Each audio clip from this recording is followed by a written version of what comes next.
सुन सुन गए छौड़ी लटकी तू मारने के ना मटकी। सुन सुन गए छौड़ी लटकी तू मारने के ना मटकी। आई उंगरी घुसा कटराई करबो। आई उंगरी घुसा कटराई करबो। तोरा चुल्ही में माछ फ्राई करबो।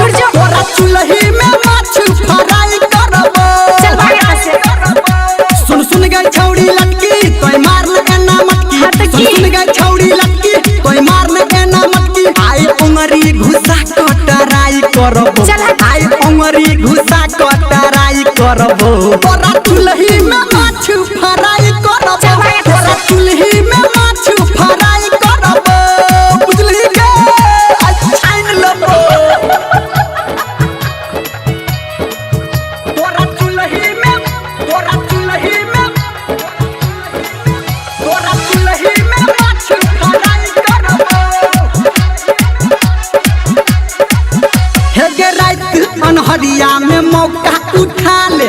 चढ़ल जवानी पे चौका लगा ले। हे गे रात अनहरिया में मौका उठा ले।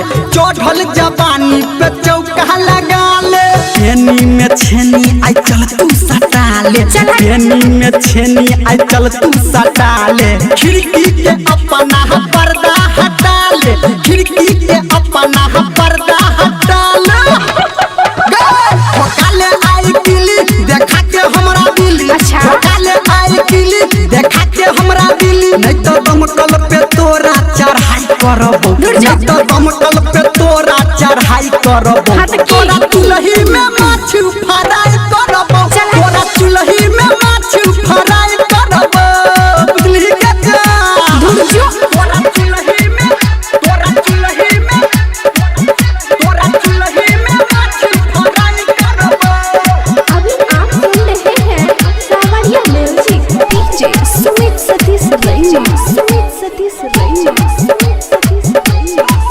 हे गे ऐसन फैसन तोहर न चलतो। हमारा पे तोहर बापो ने बोलतो। हे गे ऐसन फैसन तोहर न चलतो। हमारा पे तोहर बापो ने बोलतो। धर्मेंद्र निर्मलिया घर जब खोलतो।